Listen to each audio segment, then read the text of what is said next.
Satuan pokok 9 kemarin kita gunakan untuk remedial ya. Oke. Saya coba Google Bit lagi ya, karena error saya coba di kelas sebelumnya dinamika struktur. Zoom-nya selalu error ya, selalu terclose seperti beberapa minggu lalu.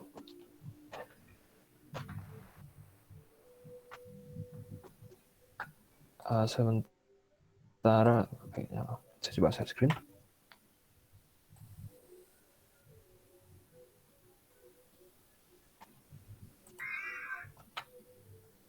Oke, harusnya sudah masuk ya. Ya sudah Pak. Oke, nah jadi saya akan sudah Pak, sudah kelihatan. Ya, saya akan mereview singkat ya mengenai nilai ya. Jadi terus terang ini adalah rata-rata kelas yang cukup rendah ya dari segi nilai kalau dibandingkan dengan tahun-tahun sebelumnya nih. Biasanya tahun-tahun sebelumnya itu selalu distribusinya ya mungkin sekitar 50% itu dapat nilai bagus gitu ya. Dan yang lainnya ya 1-2 orang bisa dapat nilai hampir sempurna, lalu beberapa ada yang memang remedial. Tapi ini saya lihat ada sedikit hambatan ya dari segi ada masuk. Ya dari segi pemahaman ya, saya nggak tahu ada satu miss mungkin ya, atau mungkin ada materi yang dari sisi kalian pada saat saya jelaskan itu kurang jelas atau seperti apa ya? Ada kendala nggak? Mungkin ada yang bisa sharing kendalanya apa dari UTS kemarin?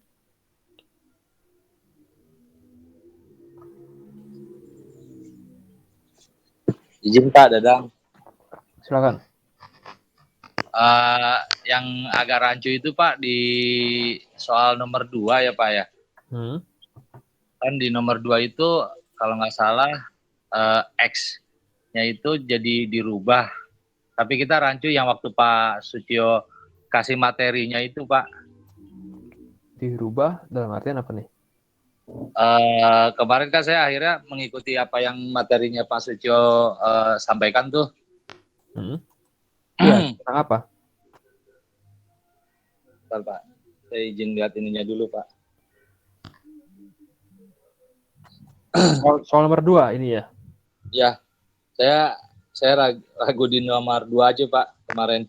Oke, itu kemarin saya ada beberapa mahasiswa yang saya lihat tuh, saya ambil contoh ya, mungkin saya tulis di Word kali.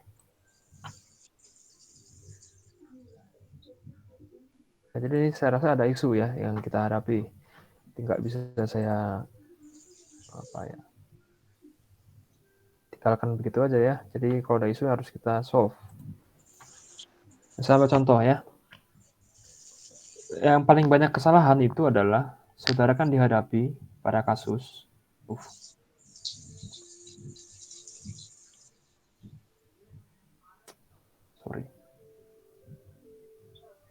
kasusnya kurang lebih seperti ini ya. Ini ada gaya sebesar P ke atas. Ini ada gaya Q ke bawah ya. Yang saudara salah itu adalah pada saat penentuan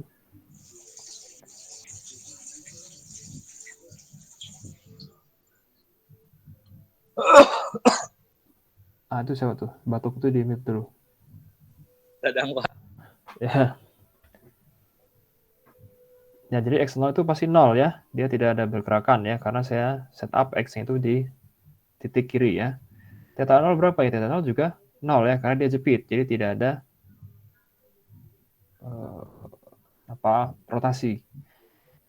Nah, momen di ujung itu juga 0 ya. Karena kalau saudara nanti bikin diagram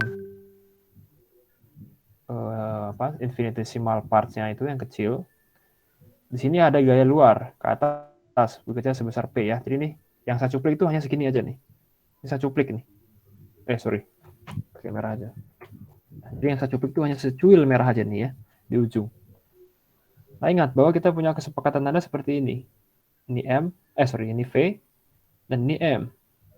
Nah, saudara tinggal melakukan equilibrium gaya aja ya.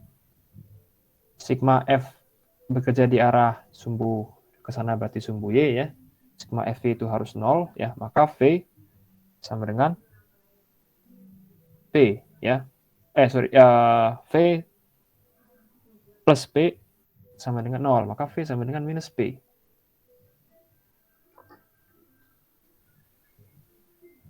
Ya. Jadi V di titik L itu apa? Ya, minus P. Tapi kebanyakan saudara tulisnya itu plus P. Itu udah salah. Karena saya kasih contoh di kelas saya itu adalah P-nya mengarah ke bawah. Nah, sekarang saya ubah kemarin, saya putar ke atas. Memang untuk mengetes ya pemahaman saudara seperti apa. Nah, jadi itu geraknya ke atas. Jadi geser di lokasi ujung itu bekerja sebesar yang benar adalah minus P. Itu kebanyakan pada salah. Hampir bahkan semuanya salah. Saya belum menemukan yang dapat nilai ini full ya. Jadi salah. Oke, nah, jadi kesalahan pertama itu ada di poin nomor 1. Nah, yang poin nomor 2 itu adalah saya kalau nggak salah sudah kasih ini juga deh, persamaan.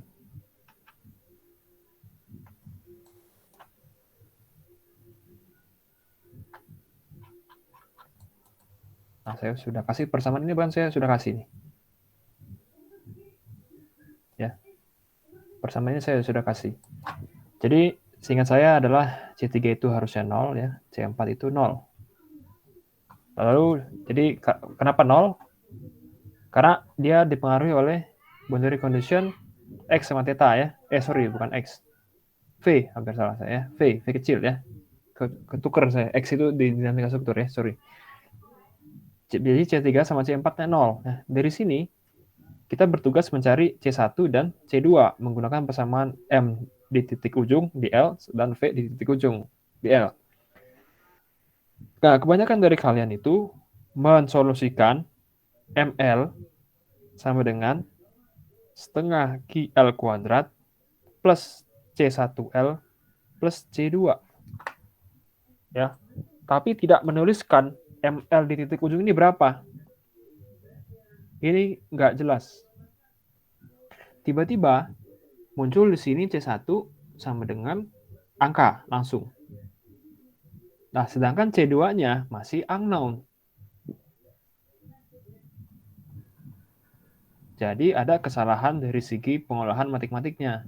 Kalkulusnya masih ada yang keliru tuh. Kalau mau nyari C1, maka C2 harus diketahui dulu. Nah, C2 cara mengetahuinya adalah menggunakan PL ya. Bahwa V IL sama dengan minus QL plus C1. Ya, sama dengan PL itu minus P. Nah, kebanyakan di sini plus P. Jadi salah. C1-nya sama dengan minus P plus QL. Nah, kalau C1 salah, maka C2 pasti salah. Karena C2 harus di-solve dengan mengetahui dulu berapa C1. Ya. Jadi kalau nomor 1 yang salah, ya pasti nomor 2-nya juga salah. Karena C1, C2, C3 dipengaruhi oleh input boundary condition dari nomor 1. Nah, sedangkan saya pikir yang ini saya relatif sudah pernah kasih contoh kalau nggak salah ya. Jadi saya expect tuh saudara remedial bisa dapat full point ya, tapi ternyata ada kendala. Ya, dan saya sebenarnya nggak tutup mata juga ya, bukan tutup mata ya. Jadi kalau saudara bisa lihat ya, gampang sekali untuk bisa menebak, ya bukan bermaksud suzon ya, tapi memiliki karakteristik dari segi penulisan jawaban, penulisan ya sampai ke format yang relatif sama, yaitu adalah saya tidak menuduh ya, saya tidak bisa membuktikan terus terang, karena itu saya juga tidak memberikan penalti ya. Yang format jawabannya sama-sama ini nilai sama kurang lebih. Mengumpulkannya pun juga di menit-menit yang hampir sama, ya. Jadi tapi ini tidak bisa saya buktikan ya. Jadi saran saya ya berhati-hati, jangan sampai saya tahu ada salin menyalin, nanti saudara kena penalti ya. Karena saya sudah jelaskan bahwa di kelas saya, kalau ada yang jawabannya sama,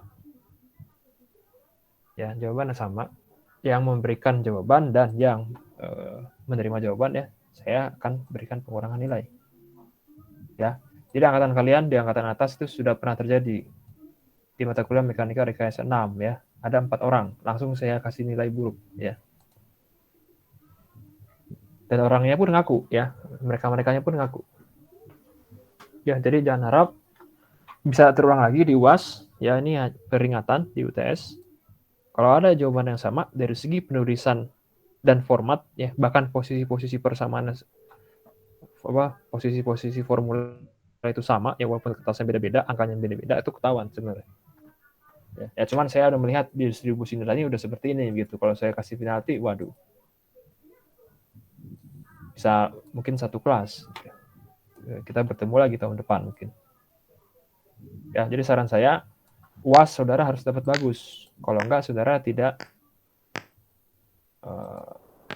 punya chance ya untuk lulus. Ya, nanti mungkin saya setelah UTS ya akan saya berikan tugas yang cukup banyak ya. Jadi saudara kerjakan tugas, harapannya saudara bisa ngangkat nilai. Tapi kalau malah tugasnya nggak dikerjain, ya udah ya, nggak bisa diselamatkan itu. Ya.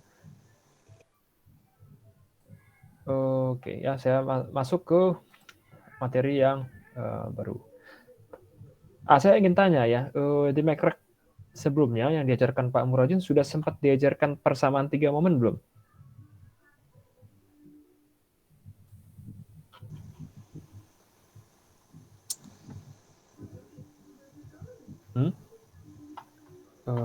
Ketua kelasnya siapa ya? Marcel, Pak. Marcel. Atau siapapun ya, Marcel atau yang lain. Sudah pernah diajarkan belum? Seingat saya sih belum ya, Pak. Persamaan 3 momen belum? Seingat saya. Seingat saya, Pak. Coba ya saya kasih ini ya.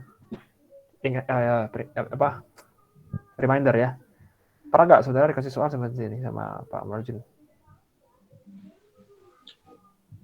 Ini A, B, C, D. Saudara menghitung MA, menghitung MB, menghitung MC, menghitung MD dengan menggunakan input persamaan ya. Ini kan P, ini Q, ya, ini L.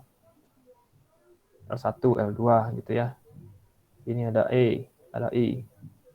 Pernah nggak diajarkan bahwa cara menghitungnya adalah menggunakan 3 set tumpuan, begitu ya, 3 set tumpuan, lalu digabung lagi dengan 3 set tumpuan kanan. Pernah nggak diajarkan?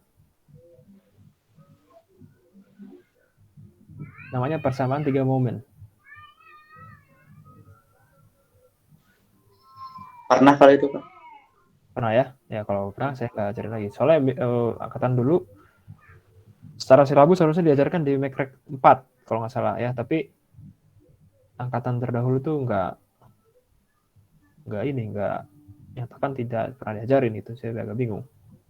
Kalau ada ya saya nggak usah review ya. Kita masuk ke materi yang sesuai silabus ya. Kita masuk ke materi yang relatif lebih advance ya. Ini adalah metode distribusi momen. Sorry, saya udah siapin sebenarnya untuk distribusi momen. Oke, yang UTS clear ya. Jadi saya udah kasih highlight. Ada kekeliruan ya dari segi kalkulasi juga. Ya, Pak. Betul, Pak. Oke. Nah, kita mulai tatap muka 10 ya. Kita mulai dengan mempelajari apa yang disebut dengan metode distribusi momen atau metode cross ya. Mungkin saudara udah pernah dengar juga ya. Jadi metode distribusi momen ini adalah metode yang digunakan untuk menganalisis balok dengan tumpuan menerus ya. Jadi balok dengan tumpuan menerus itu yang kayak tadi ya. Misalnya tadi spannya banyak gitu ya. Diberikan beban gitu random. Ini ada 2, ada 3 ya.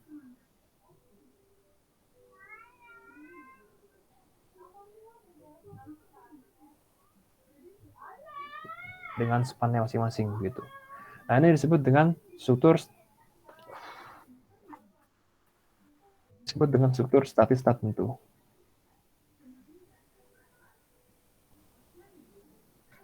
Nah, kenapa struktur statis tertentu ini sifatnya susah untuk kita analisis, karena struktur statis tertentu tidak seperti struktur statis tertentu di mana persamaan equilibrium atau keseimbangan gaya itu mencukupi untuk bisa menganalisis gaya dalam ya. Jadi contoh ya, kalau saudara punya balok, sendi sama roll gitu ya. Ini disebut statis tertentu, gampang ya. Saudara bisa langsung melakukan pemotongan ya.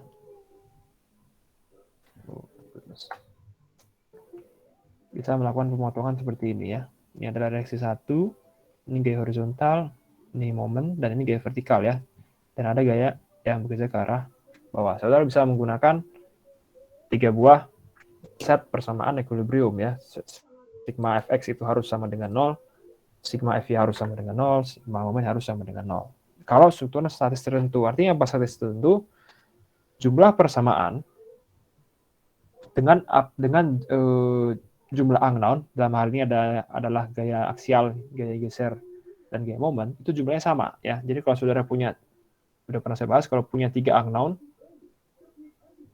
itu harus punya 3 persamaan. Kalau cuma punya 2 persamaan ya nggak bisa. Ya, jadi untuk statis tertentu, nah ini unknown-nya banyak, tapi yang diketahuinya relatif lebih sedikit. Nah, jadi kita tidak bisa mensolusikan dengan menggunakan persamaan equilibrium. Nah, ini dicetuskan oleh Hardy Cross, saya nggak tahu itu warga negara mana ya, di Hardy Cross tahun 1932. Jadi kurang dari 100 tahun lalu ya. Ya, baru 9 berapa itu? Ya, kurang dari 100 tahun lalu ya. Jadi 89 ya, baru 89 tahun ya. Saudara bayangkan deh. Jadi ilmu teknik sipil ini orang udah bisa bikin bangunan dari zaman mungkin perang salib gitu ya, mungkin pada saat juga pada masa-masa kerajaan gitu ya, bisa bikin Borobudur misalnya segala macam, itu sebenarnya hal hebat ya.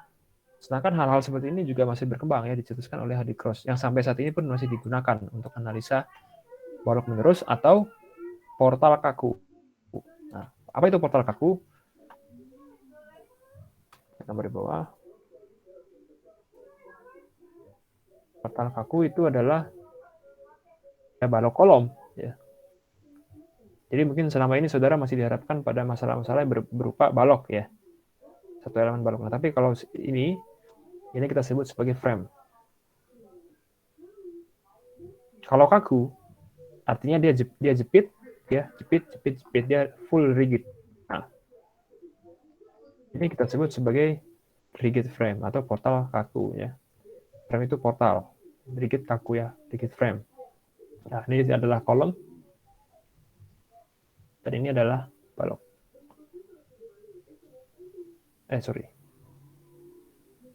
Nah, jadi kita akan menganalisis 2 buah jenis struktur ya. Pertama adalah beam dengan tumpuan menerus, bukan yang bawah, yang atas ya. Mungkin saya taruh bawah biar sekelompok ya.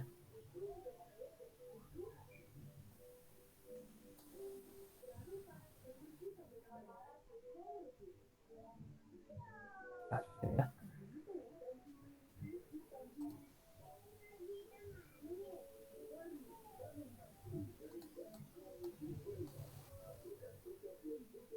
Oke ya. Nah, jadi prinsip dasar dari metode Cross ini adalah sebenarnya menyelesaikan persamaan simultan dari slope deflection method. Nah, sebenarnya ada metode sebelum ini yang sudah dirumuskan dengan cukup baik. Itu adalah slope deflection method. Nah, cuman akan saya bahas terbalik ya. Kenapa? Karena dari segi pembahasan lebih mudah dimengerti metode distribusi momen dulu, baru metode slope deflection. Ya. Jadi dengan melalui tahapan aproksimasi. Nah, ini ada beberapa komponen-komponen dalam metode ini yang harus saudara perhatikan atau saudara hafalkan ya. Yang pertama itu adalah kita memiliki apa yang disebut dengan stiffness factor. Mungkin saya kasih warna lain ya. Stiffness factor ya. Jadi stiffness factor ini adalah besaran momen yang diperlukan pada titik A untuk menyebabkan rotasi sebesar 1 radian pada titik A untuk bentang AB. Nggak kebayang ya. Jadi kalau saudara punya misalnya ini titik A, ini titik B. Ya, besaran momen yang diperlukan pada titik A, berarti momen yang bekerja di titik A, untuk menyebabkan rotasi sebesar 1 radian pada bentang AB. Besar ya, ini rotasi datangnya theta sebesar 1 radian pada bentang AB. Nah, jadi sebenarnya kalau dia berotasi, kalau ada momen di sini, bentuk deformasi yang terjadi itu adalah seperti ini. Sorry. Nah, seperti ini ya. Atau kalau dia dalam bentuknya di sebelah sininya adalah jepit, ya, maka dia harus datar dulu ya. Datar, baru ke bawah. Nah, ini adalah momen yang diperlukan untuk menggeser 1 radian. Nah, faktor apa yang mempengaruhi? Yang mempengaruhi adalah 1, modulus elastisitas. Yang kedua,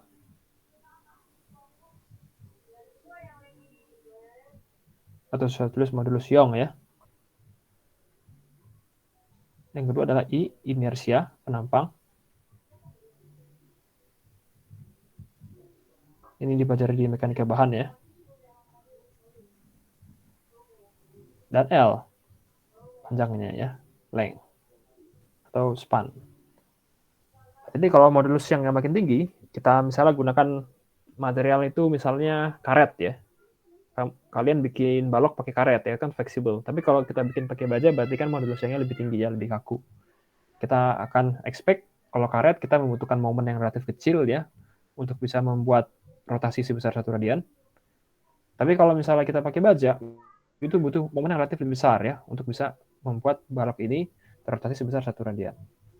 Begitu juga dengan inersia penampang ya. Jadi inersia penampang itu I, itu dipengaruhi oleh, ini saya tulis ya, bentuk penampang.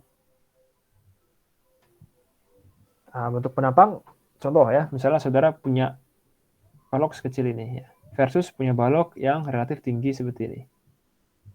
Ya pasti inersianya penampang yang lebih kecil akan lebih kecil ya dibandingkan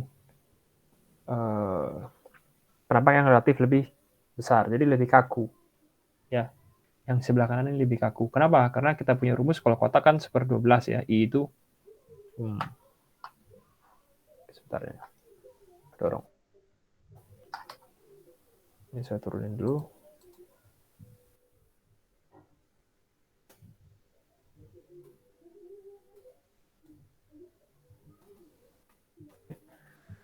Nah, kita punya nilai I adalah 1/12 BH pangkat 3 ya.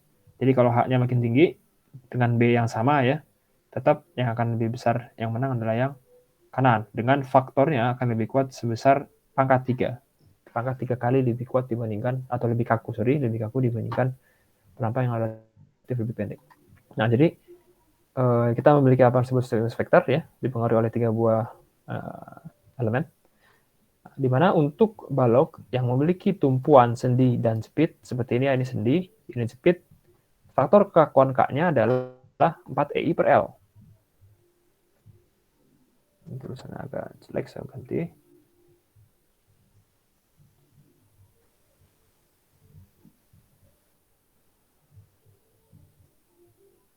Dan stiffness vector K ya sama dengan EI per L ya. Jadi yang E itu datangnya dari material, yang I datangnya dari untuk penampang, dan L dari bentang. Kalau bentangnya makin pendek, dia makin kaku ya. Tapi kalau saudara punya beam yang sangat panjang seperti ini, itu kan fleksibel sekali ya. Lebih mudah untuk bisa membuat dia berotasi sebesar 1 radian dengan momen yang relatif lebih kecil. Dan jadi ada 3 buah faktor yang mempengaruhi kekakuan atau stiffness factor. Nah, kalau balok ujung, kalau balok ujung yang memiliki tumpuan ujung berupa sendi atau roll, K-nya adalah 3 EI per L. Apa itu balok ujung? Contoh ini adalah pada kasus misalnya seperti ini ya. Gak usah panjang-panjang deh.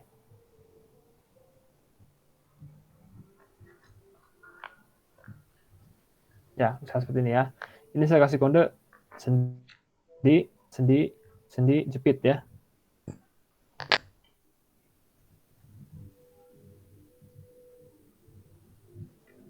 Ya, sendi, jepit. Nah, kalau dia sendi sama sendi,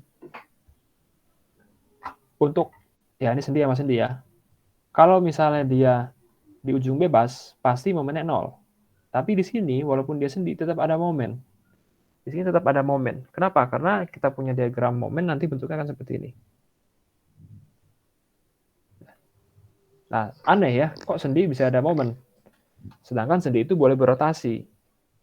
Ingat, di pertemuan sebelumnya, adalah kalau kita punya penampang dalam bentuknya senyum, dia akan mengalami kurvatur ya. Rho ya, 1 per rho adalah kurvatur. Jadi kalau dia senyum, pasti dia akan ada momen, karena momen adalah minus E I dikalikan kurvatur. Nah, kenapa dia bisa senyum? Karena kalau kena beban, misalnya kita bebanin ke bawah ini merata ya, displace formnya atau displace, sorry ini kurang bagus.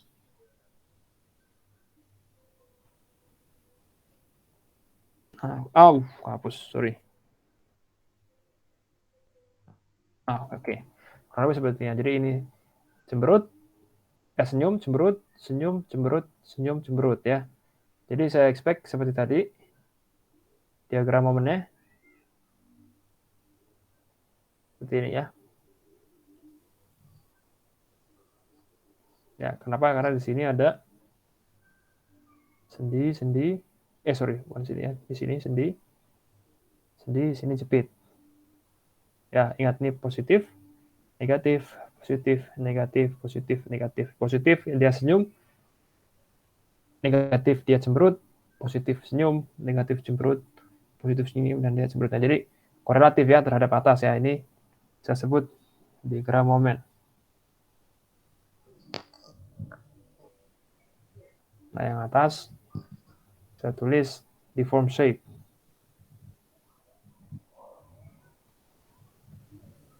Jadi yang berwarna biru itu adalah bentuk balok kolom tunduk ya, disebut deform shape. Bentuk yang sudah mengalami deformasi atau deform pakai D ya, menjadi kata sifat. Nah, jadi bahkan kalau sendi tetap ada momen. Jadi sedikit aneh ya, tidak seperti struktur statis tertentu. Kalau struktur statis tertentu, kalau ada sendi roll, ini nggak akan ada momen. Karena dia bisa berotasi. Kalau bisa berotasi, berarti tidak ada restraint. Tidak ada gaya dalam yang bekerja menahan. Tapi berbeda dengan kasus statis tertentu. Nah, tadi kita lihat definisi ya. Jadi kalau misalnya balok yang memiliki tumpuannya sendi jepit, pasti K-nya 4 EI per L. Tapi kalau balok ujung ya yang memiliki tumpuan berupa sendi atau roll, salah satunya lagi harus jepit, nah maka dia harus dihitung dengan nilai K sama dengan 3 EI per L. Jadi yang sebelah sini dia sendi, tapi sendi dalam karena dia ada momen itu seolah-olah dia jepit. Ya, seolah-olah dia jepit. Yang sebelah kanannya lagi di tengah, ya dia juga sama karena dia di tengah bentang, dia seolah-olah jepit walaupun bentuk aslinya adalah sendi ya. Nah, jadi untuk kasus ini kita punya nilai K yang sini adalah 3 EI per L, yang ini K-nya adalah 4 EI per L, yang ini adalah K-nya 4 EI per L ya. L-nya tergantung masing-masing bentang ya, L1, L2, L3. Bentangnya bisa tidak sama ya. Begitu. Nah, selain itu kita ada sign convention, selalu ada ya di apapun metodenya, mau metode yang kemarin pada saat penurunan patang aksial atau juga beam. Nah, itu sudah ada sign convention. Nah, sign convention, perjanjian tanda yang kita gunakan adalah seperti ini. Jadi kalau saya kasih contoh, ini ada balok sendi-sendi, ada restraint A, titik B, support A, support B. Momen positif adalah seperti ini ya, searah jarum jam. Ya, jadi jangan coba-coba berkreasi sendiri ya. Tidak akan cocok dengan apa yang akan saya ajarkan. Karena sign convention ini selalu dikunci di awal. Kalau enggak, nanti teori-teori di belakangnya tidak akan sesuai. Ya, gitu. Nah, selain itu kita juga memiliki apa yang disebut dengan carryover factor atau CO. Kadang di buku-buku kita tulis singkat-singkat ya, CO. Nah, CO itu adalah rasio momen yang dihasilkan pada titik B akibat momen yang diberikan pada titik A. Nilai CO adalah plus setengah. Nah, saya ambil contoh. Misalnya kita berikan momen di sebelah sini sebesar MA. Maka akan menyebabkan momen yang bekerja di bentang ujungnya, di ujung dari bentang tersebut sebesar setengah kalinya. Ya, maka disebut dengan nilai carry over factor CO adalah plus setengah. Ada tanda plus, jangan sampai salah ya. Bukan negatif. Nah, lalu kita juga memiliki apa itu disebut dengan distribution factor. Yang distribution factor DF adalah faktor distribusi momen yang didasarkan pada kontribusi kekakuan dari beberapa elemen yang terhubung pada suatu nodal. Ya, jadi rumusnya dari DF itu adalah KI dibagi sigma KI. Mungkin tulisan agak jelek ya. Saya perbarui dulu. KI dibagi sigma KI ya. Ini DF. Distribution factor. Ya. Ini ditinjau di suatu nodal terhadap kekakuan elemen terhubung di nodal ini. Tulisannya terusnya terbaca ya. Tapi mohon maaf ya, agak jelek ya. Nah, jadi saya ambil contoh ya. Misalnya kita punya kasus ada 3 buah titik ya. Jadi elemen 1, elemen 2 dan dengan kotak bertuliskan angka yaitu elemen 1, elemen 2 kotak. Nah, elemen 1 memiliki kekakuan sebesar K1. Elemen 2 memiliki kekakuan sebesar K2. Nah, titik atas kita sebut sebagai titik A. Titik tengah, titik B itu yang ini, dan titik C yang paling bawah. Nah, kita bertugas diminta untuk menghitung distribution factor untuk AB. Untuk A terhadap B. Nah, artinya apa? Kita tinggal melakukan perhitungan DFAB. Itu adalah kekakuan dari K elemen 1 dibagi kekakuan dari kekakuan total ya.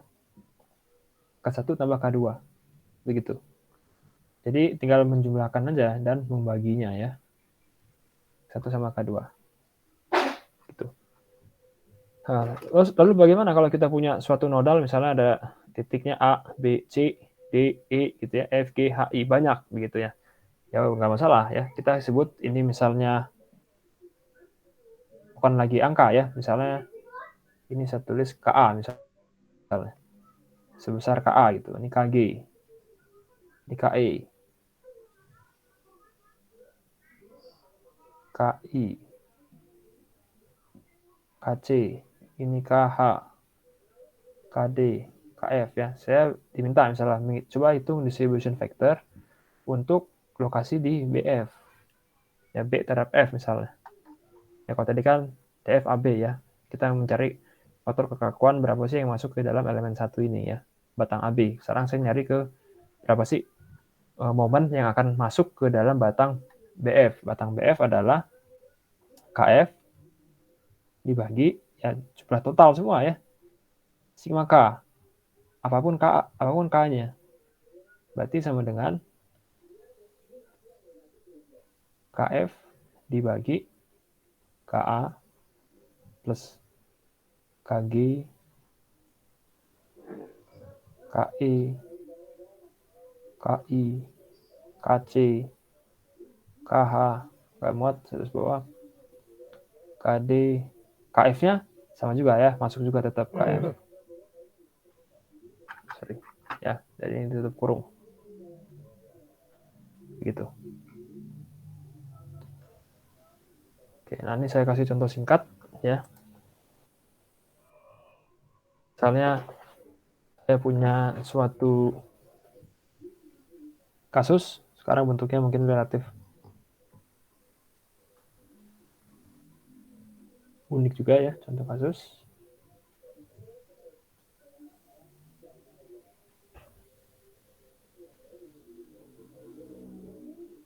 Saya gambar 2 dimensi tapi menunjukkan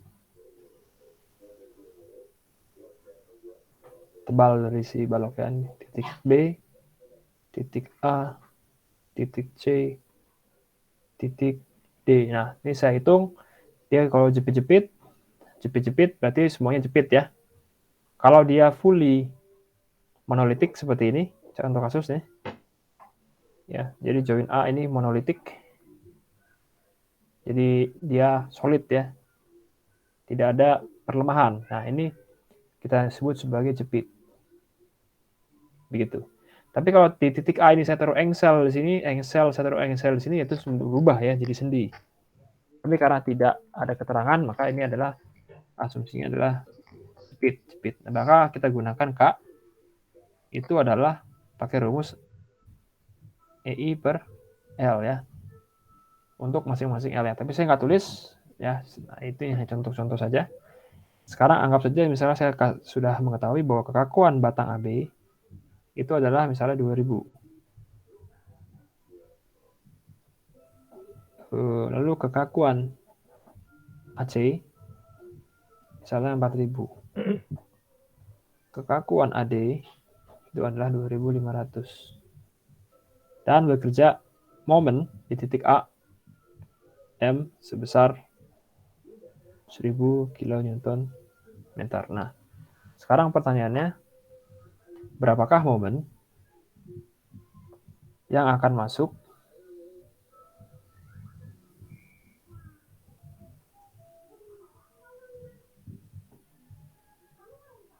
momen internal pada batang tersebut?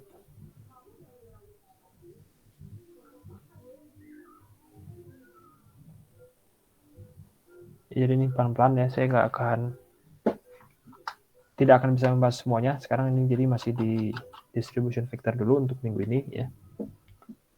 Nah, cara cukup mudah ya. Jadi tinggal kita hitung bahwa DFAB adalah KAB dibagi KAB itu sendiri, terus KAC, terus KAD. Ya, sama dengan 2000 dibagi 2000 plus 4000 plus 2500 ya. Secara kalkulator kita dapat 0,235 ya. Jadi distribution vector AB adalah sebesar 0,235.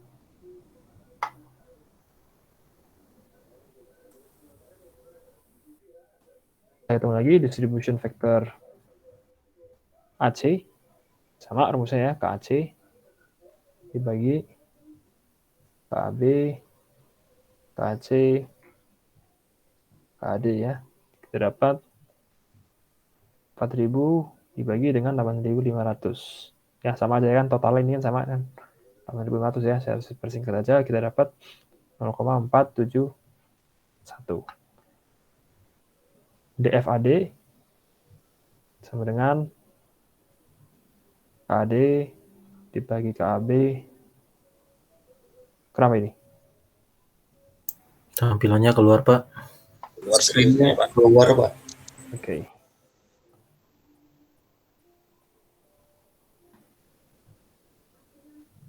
Sudah balik ya? Ya sudah, Pak. Oke, nah ini tambah KAD. Nah, ini saya dapat 2500 bagi 8500. Sama dengan 0,294. Nah, artinya apa? Artinya DF AB ditambah DF AC ditambah DF AD itu sama dengan 1 ya, atau 100%. Ya, makanya disebut distribution factor. Ya, faktor distribusi, apa yang distribusi adalah 100% momen atau momen yang bekerja di titik tersebut. Nah, distribusi terhadap suatu faktor. Nah, berarti DFAB bahwa momen yang akan masuk ke dalam batang AB itu adalah 0,235 alias 23,5% ya dari momen yang bekerja di titik A. Nah, DFAC itu adalah 47,1%. DFAD 29,4% ya. Nah, jadi sebenarnya ini kita pengen membagi ya. Ini kalau 1000 kN kena yang di sini di titik A, Itu akan kita bagi-bagi. Batang AB diminta bertugas menahan 23,5%. Batang AD bertugas menahan 29,4%. Dan batang AC bertugas menahan 47,1% ya. Jadi lebih bagi. Nah, yang menarik adalah kalau kekakuan dari batang itu makin besar, dia akan meng-attract momen yang lebih besar pula ya. Jadi hati-hati kalau kita ingin memperkuat suatu penampang ya, misalnya KB ini awalnya 2000 ya kekakuannya ya, berarti kan relatif dia yang paling fleksibel ya dibandingkan kekakuan AD ataupun kekakuan AC. Nah kalau kita rasa KB ini terlalu kecil nih, kekakuannya saya perbesar deh, jadi misalnya KB-nya 5000. Nah itu hati-hati. Kenapa? Karena distribusi momen akan berubah. KB akan mengattract apa ya? Menarik momen yang relatif lebih besar. Ya, karena high stiffness attracts high forces. Ya, jadi hati-hati. Yang tadinya lemah kalau saudara perkuat itu bukan semata-mata tiba-tiba kuat, Kak. Dia mengattract juga gaya yang jauh lebih besar daripada sebelumnya. Gitu ya. Jadi DFAB, FAC, DFAD adalah 100%. Nah, jadi kalau kita punya di momennya itu adalah 1000 kilonewton meter bekerja di titik nodal A. Nah, sekarang saya pengen tahu nih, MAB itu berapa? MAB adalah distribution vector AB tadi 0,235 ya atau 23,5% dikali dengan 1000 sama dengan 235 kilonewton meter. Ingat jangan sampai salah ya, kilonewton meter. Kemarin ujian tuh saya lupa ya, ada yang tulis kayak kilonewton per meter tuh. Momen, salah itu ya.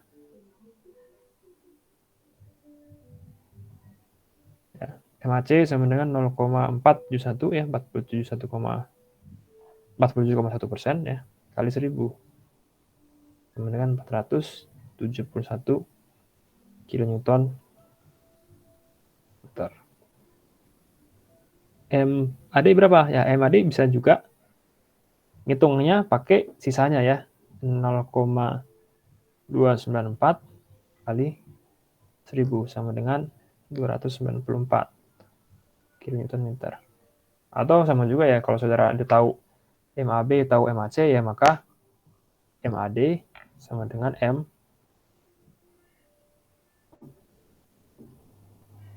dikurangin MAB dikurangin MAC ya, sama dengan ya 1000 kurangin 235 kurangin 471 sama dengan ya 294 ya, pasti itu. Karena total momen itu pasti akan terdistribusi secara penuh ya ke masing-masing momen MAB, MAC, MAD. Nah, sekarang pertanyaannya, apa itu MAB, apa itu MAC, apa itu MAD? Bentuknya kayak apa sih? Kalau saya zoom, dijoin ya, saya potong. Ini adalah zoom dari nodal A ya. Ada gaya luar bekerja, saya kasih warna merah sebesar ganti. Ya, sebesar M luar ya, M aja ya, M doang.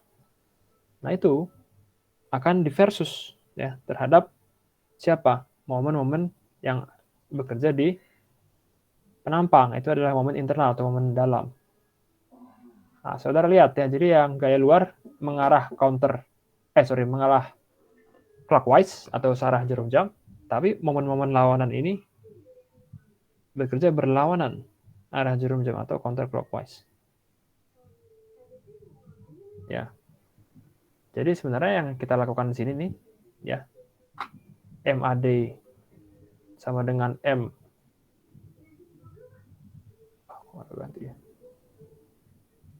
MAD sama dengan MAB min MAC, sebenarnya ini adalah equilibrium ya, sigma M harus sama dengan 0 ya. Sama juga, di sini kita melakukan equilibrium ya.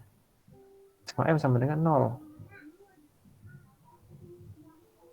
Ya, ini tadi nilainya adalah 1000 km, MAB 235 kN, MAD 294, ya nggak ketukar kan, harus 3 ya. MAC 471 kilonewton meter. Ya, jadi yang biru CCW counterclockwise, yang merah dia clockwise ya, searah jarum jam, clockwise. CCW counterclockwise berlawanan jarum jam. Ya. Oke, nah ini masih di tahapan pengantar ya, jadi mungkin saudara belum kebayang nanti utilisasi teori ini seperti apa ya, nggak masalah ya, kita pelan-pelan aja. Nah, lalu kita juga punya apa yang itu disebut sebagai fixed end moment atau FEM ya, FEM ya. Apa itu FEM? FEM adalah besaran momen yang diperlukan untuk mencegah rotasi terjadi pada suatu bentang akibat beban luar ya. Tapi tenang, besaran FEM ini tidak perlu diturunkan ya, sudah tersedia di tabel. Tabel itu ada saya ambil contoh beberapa set FEM. Jadi ini FEM ya. Fix and moment. Jangan saru, karena orang nyebut FEM itu finite element model ya. Beda kasus, di hal ini kita merefer FEM sebagai fix end moment. Ya. Fix end ini adalah momen yang terjadi pada fix end. Fix end itu jepit ya. Ujung jepit. Fix end itu artinya ujung jepit.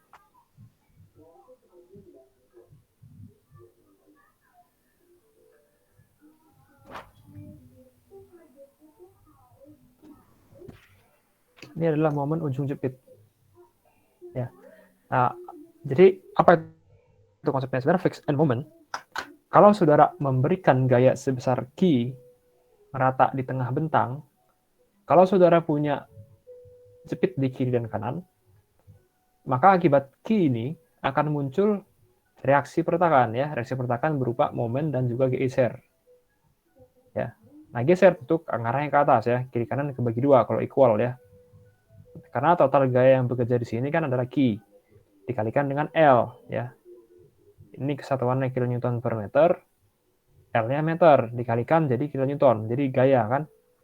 Nah, ini setengahnya ditanggung sama jepit yang sebelah kiri, setengahnya lagi ditanggung sama yang jepit di sebelah kanan, sehingga reaksi pertakan gesernya adalah QL per 2, QL per 2. Kalau dijumlahkan akan menjadi QL ya, Q dikalikan dengan L.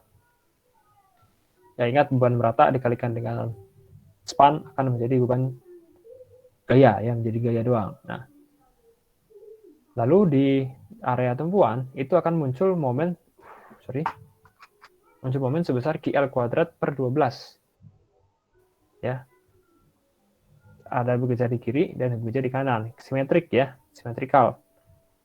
Kenapa demikian? Karena dengan adanya Q ini, dia mencoba memberikan sebenarnya bentuk deformation-nya seperti ini ya. Kalau saya potong tengah, ini seolah-olah si Q ini mencoba memberikan momen ke arah CW. Nah, itu harus di counter clockwise oleh support ya. Dilawan balik biar dia tetap lurus. Sama juga yang sebelah sini dia mencoba melendutkan balok ke arah sekarang menjadi counter clockwise. Nah, fixed end momennya berlawanan arah, mencoba melawan dengan arah clockwise atau searah jarum jam ya. Jadi ini adalah fixed end moment. Selalu ada dua parameter yang kita ambil, adalah momen dan juga gaya geser. Ya, tidak ada gaya normal karena ini balok. Ya, ingat balok tidak ada gaya normal. Gaya normal hanya ada di batang aksial atau thrust, batang tarik tekan. Nah, itu contoh yang paling simpel ya untuk yang beban merata. Bagaimana kalau beban terpusat? Nah, sama aja. Cuman beban terpusat punya formula yang berbeda ya, sehingga kalau sudah ada beban P, dia sudah dalam kilonewton atau gaya. Kalau mengenai balok di tengah bentang, maka akan kebagi rata ya, kirinya setengah P, kanannya setengah P. Reaksi pertakannya. Momennya di ujung kiri PL per 8, di ujung kanan PL per 8, searah jarum jam. Tapi akan berbeda kasusnya kalau P ini bergerak ya, sudah nggak lagi di tengah. Nah, dengan rasio panjang, itu jarak dari tepi kiri ke pusat gaya A, lalu dari pusat gaya P ke kanan itu B. Nah, itu tinggal ikuti rumus aja ya. Dia P, A, B kuadrat per L kuadrat untuk momen. Nah, terus gaya gesernya adalah sekian ya, tinggal diikutin. Ini untuk P yang tidak di tengah, ini untuk momen terpusat, itu letaknya random di salah satu tengah bentang, tidak harus di pas tengah banget ya. Atau bisa juga adanya muncul fixed moment akibat adanya defleksi. Ya. Lalu mungkin ada beban-beban khusus seperti beban segitiga ya, segitiga sama sisi, segitiga apa ini? Yang start apex-nya atau puncaknya berada di tumpuan kanan, atau bahkan beban merata yang tidak full ya, tidak bekerja full span ya, bekerja dengan suatu panjang sebesar D. Nah, itu tinggal ikuti rumus. Nah, yang harus menjadi perhatian adalah kalau saudara melakukan perhitungan menggunakan tabel ini, konvensi tanda ini saudara nggak boleh ubah ya. Jadi kalau misalnya sebelah kirinya ini counter clockwise, rumusnya adalah QL kuadrat per 12. Tapi kalau saudara menggambar dia menjadi clockwise, maka rumusnya menjadi QL kuadrat per 12. Ya. Ini sama saja. Selama saudara konsekuen ya. Jadi lihatin tandanya, nah dia lihatin plus minusnya. Ya, jangan sampai salah. Nah, itu adalah fixed end moment ya. Adalah besaran momen yang diperlukan untuk mencegah rotasi terjadi pada suatu bentang akibat beban luar ya. Gitu. Nanti ini sifatnya open book, saudara nggak perlu menghafal. Saudara tinggal buka buku, nanti tinggal hitung frame-nya seperti apa. Prosedur analisis ini saya recap aja secara singkat.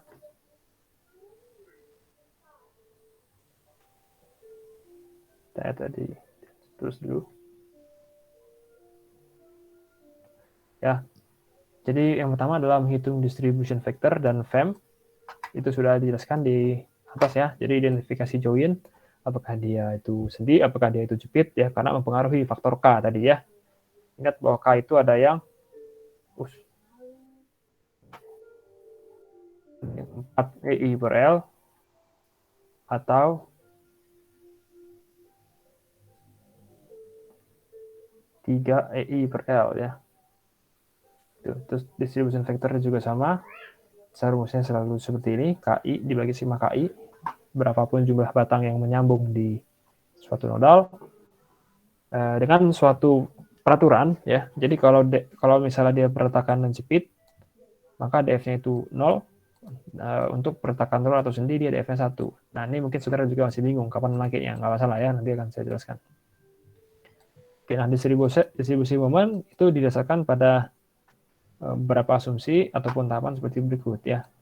Asumsi bahwa semua join momen yang ditentukan pada awalnya adalah terkekang.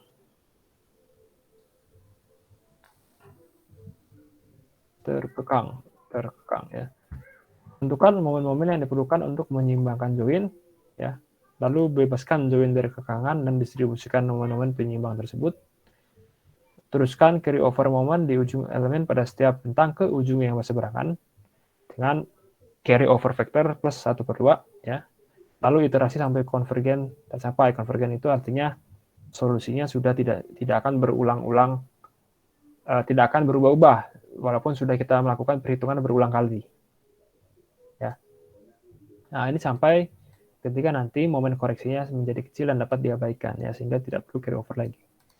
Nah, keseimbangan momen itu kita melakukan penjumlahan di setiap kolom. Jika perhitungan benar, maka keseimbangan momen akan tercapai. Nah, jadi ini sifatnya masih pengantar ya, brief. Mungkin saudara belum kebayang metodenya seperti apa, karena nanti kita akan menggunakan formatnya adalah tabel. Ya, gitu. Nah, ini pertemuan 10, saya rasa sifatnya masih pengantar. Kita masih ada 5 kali pertemuan sebelum UAS ya, kan UASnya pertemuan 16 ya.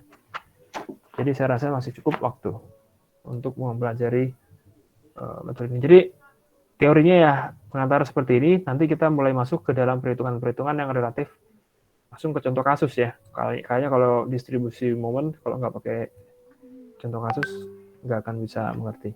Tuh. Oke, ini pengantar, saudara tinggal baca saja ya. Nanti minggu depan saya rasa akan menjadi lebih jelas ya. Gitu. Oke, sekarang saya absen dulu.